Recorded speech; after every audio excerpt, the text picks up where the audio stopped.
मैं आपको 10 ऐसे टॉपिक बताऊंगा, ऐसे चैप्टर बताऊंगा जिनको अगर आप सही से लर्न कर लेते हो, वो भी मिनिमम एफर्ट लगेगा उनको लर्न करने में, तो आपके 100 प्लस मार्क्स तो वैसे ही आ जाएंगे। ऑर्गेनिक केमिस्ट्री जो रहती है वो इंटरकनेक्टेड होती है, इसलिए ऑर्गेनिक केमिस्ट्री में जो बेसिक पार्ट है वो है आईयूपीएसी, आइसोमेरिज्म और जीओसी1। 15-15 क्वेश्चन फिजिकल, इनऑर्गेनिक और ऑर्गेनिक से आते हैं, लेकिन आपको तीनों टॉपिक या तीनों पार्ट को पढ़ने के लिए अप्रोच अलग अलग रखना पड़ती है। पहले हम उस अप्रोच पर डिस्कस कर लेते हैं कि आपको क्या करना है।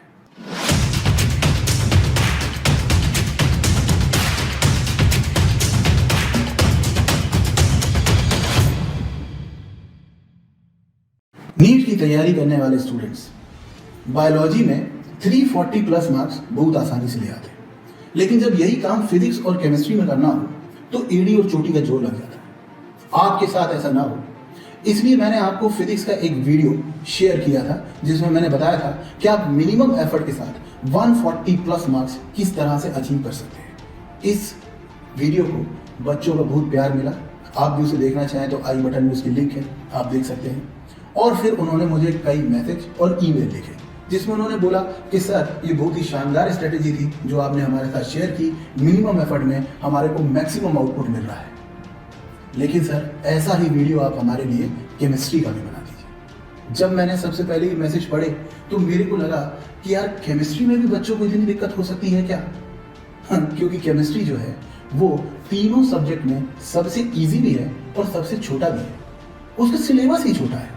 अगर फिजिक्स से उसकी तुलना की जाए तो आधा सिलेबस, ऊपर से उसके वेल डिफाइंड 3 टुकड़े हैं, फिजिकल, इनऑर्गेनिक और ऑर्गेनिक। और सोने पे सुहागा ये है कि उसे 3 अलग अलग टीचर से पढ़ने का फैशन है।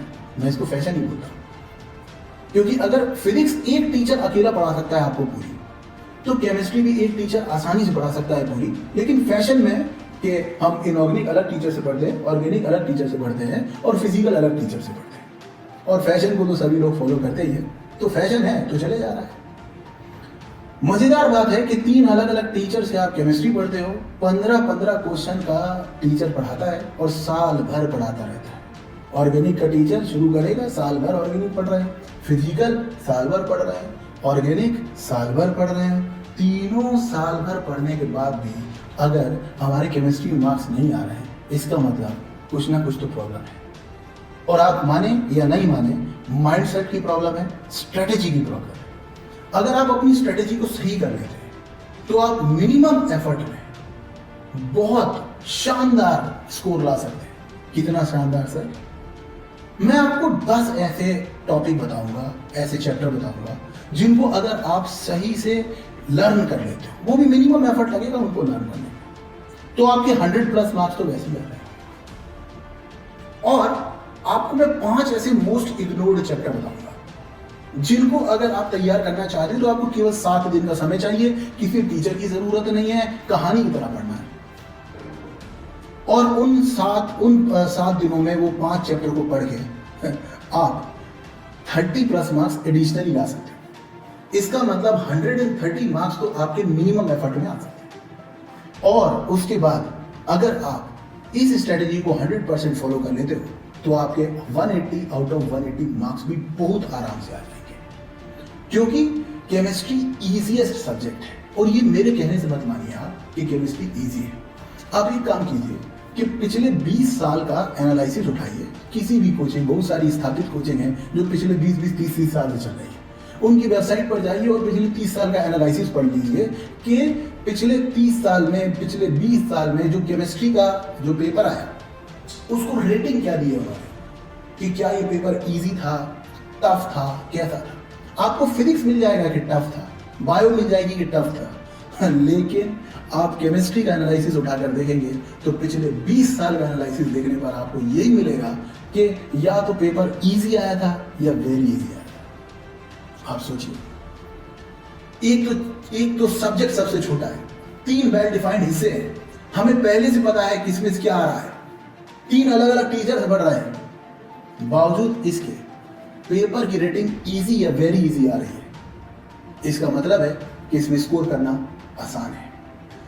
ये सब्जेक्ट आसान है, लेकिन इसको इसलिए पढ़ना जरूरी है क्योंकि इसकी मदद से हमारी रैंक जो है वो बूस्ट हो सकती है। क्योंकि जो चीज़ आसान है उसमें हम आसानी से स्कोर ला सकते हैं। तो अगर हम इसको ठीक तरह से हैंडल कर लेते हैं तो हमारी रैंक प्रॉपरली बूस्ट हो सकती है। एकदम सिंपल है, 15-15 क्वेश्चन फिजिकल, इनऑर्गेनिक और ऑर्गेनिक से आते हैं।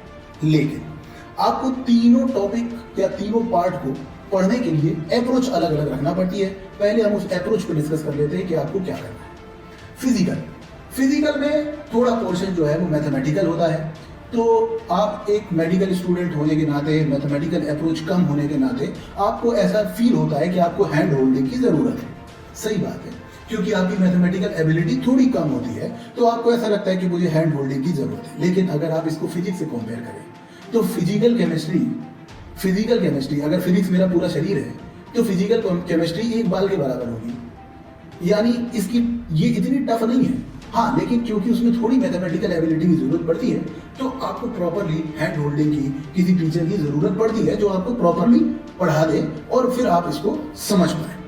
इसमें भी आप फार्मूला शीट बना सकते हैं, लेकिन मैं हमेशा से आपसे कहता रहा हूं कि फार्मूला शीट जो है वो कई तालों की कई सारी चाबियां होती हैं और लास्ट में जब ताला मिलता है और चाबी मिलती है तो हम यही ढूंढते रह जाते हैं कि कौन सी चाबी इस ताले की है। अगर हम कॉन्सेप्ट डेवलप करें, अगर आप अच्छे टीचर से पढ़ते हैं, न्यूमेरिकल प्रैक्टिस करते हैं प्रॉपर, और न्यूमेरिकल प्रैक्टिस के थ्रू आप उन कॉन्सेप्ट्स को समझते हैं, तो आपके पास बेसिकली कॉन्सेप्ट्स होंगे और कॉन्सेप्ट्स मास्टर की होती है जो एक ही चाबी से कई तालों को खोल देती है। तो आप अपने कॉन्सेप्ट डेवलप कीजिए, उसके लिए आप प्रॉपर न्यूमेरिकल प्रैक्टिस कीजिए। जिस भी सब्जेक्ट में हमें मैथमेटिकल एबिलिटी की जरूरत होती है उसमें हम जितनी ज़्यादा न्यूमेरिकल्स की प्रैक्टिस करेंगे, लाइक फिजिक्स, जितनी ज़्यादा न्यूमेरिकल की प्रैक्टिस करेंगे हमारी कॉन्सेप्चुअल क्लियरिटी उतनी ज़्यादा होगी। तो हमारे पास फिजिकल केमिस्ट्री के साथ भी ऐसा ही है। एनसीईआरटी पर फोकस रखिए। बहुत सारी हाई फाई किताबों करने की ज़रूरत नहीं है, पेपर इतना टफ नहीं आता है। आप रेटिंग देखिए, इजी है, वेरी इजी आता है। न्यूमेरिकल की प्रैक्टिस ज़्यादा कीजिए, लेकिन फोकस एनसीईआरटी पर ही रखिए। आप जिस भी इंस्टीट्यूट में पढ़ते हैं आपको बहुत लर्नड लोग पढ़ाते होंगे, तो आप डीपीपी और मॉड्यूल वहाँ से जो प्रोवाइड किया जाता है जो नीट के लेवल का हो, आपको वही करना है और उससे प्रैक्टिस करना है। और लास्ट 10 ईयर्स के PYQ आपको ज़रूर करना है। तो ये तो हुई हमारी फिजिकल केमिस्ट्री की अप्रोच। इसके बाद इनऑर्गेनिक केमिस्ट्री आप खुद से भी पढ़ सकते हैं। अगर आप कहीं ऐसी जगह पर रहते हैं जहाँ पर आप किसी ऑफलाइन कोचिंग को ज्वाइन नहीं किए हुए हैं, ऑनलाइन पढ़ते हैं और उसमें भी आप नहीं एफोर्ड कर सकते हैं, तो आपको इनऑर्गेनिक केमिस्ट्री को किसी टीचर से पढ़ने की कोई ज़रूरत नहीं है। आप खुद से भी इनऑर्गेनिक केमिस्ट्री पढ़ सकते हैं, इसमें कोई खास बात नहीं है। आपको इसमें एक्सेप्शंस का ध्यान रखना है। एनसीईआरटी में दिए गए टेबल्स अच्छे से लर्न करना है। इसके अलावा एनसीईआरटी के line by line, between the line जो क्वेश्चंस हैं उनको बनाने की कोशिश करना है। मतलब लाइन बाय लाइन एनसीईआरटी पढ़कर एनसीईआरटी के क्वेश्चंस बनाने की कोशिश करना है और लास्ट 10 ईयर्स के PYQ करना है। मतलब आपको इसकी बहुत इज्जत करने की जरूरत नहीं है, इस पर काम करने की जरूरत है। इससे डरने की जरूरत तो कतई नहीं है। ये बहुत आसानी से लर्न किया जाने वाला पार्ट है। ऑर्गेनिक केमिस्ट्री जो रहती है वो इंटरकनेक्टेड होती है, इसलिए ऑर्गेनिक केमिस्ट्री में जो बेसिक पार्ट है वो है IUPAC, आइसोमेरिज्म और GOC1। ये इसका जो है वो बेसिक पार्ट है, ये आपको आना ही आना चाहिए। इसके बाद आप यहाँ से बाकी का जो भी कंटेंट है उसको एक्सप्लोर कर सकते हो और ये इंटरकनेक्टेड होती है। इसमें आप थोड़े अच्छे न्यूमेरिकल्स की प्रैक्टिस भी कर सकते हैं, तो आपको आइडिया हो सकती है, मैकेनिज्म समझने में आसानी हो सकती है। जैसे कि आप MS चौहान एक बुक आती है या MS चौहान जैसी और बुक भी आती है। मैं अकेले इसके लिए नहीं कह रहा, मैं जस्ट एन एग्जांपल बता रहा हूँ कि जिस तरह MS चौहान एक बुक है, इसी तरह की बुक्स जो है वो आप कर सकते हैं, जो आपके कॉन्सेप्ट को बिल्डअप करने में मदद करती है। ठीक, इसके अलावा आपको क्लास 12 की एनसीईआरटी की जो रिएक्शंस हैं उनको बहुत अच्छे से करके जाना है। मेजॉरिटी में क्वेश्चंस वहीं से आते हैं। ठीक है, रिएक्शन के आप चार्ट प्रिपेयर कर सकते हैं और रिएक्शंस को लर्न कर सकते हैं।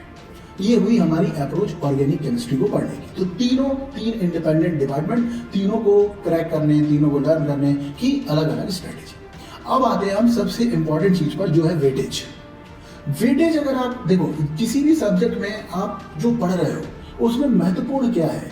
जिस तरह घर बनाते समय पाइलिंग वाले पिलर कुछ ही होते हैं, कुछ 5-10 पिलर होंगे जो अंदर तक जाएंगे और वो पूरे घर का लोड लिए रहेंगे। इसी तरह पढ़ने को पूरा ब्रह्मांड है, हम कुछ भी पढ़ सकते हैं। केमिस्ट्री में ही लोग PhD करते हैं तो आप केमिस्ट्री कितने भी दिन पढ़ सकते हैं।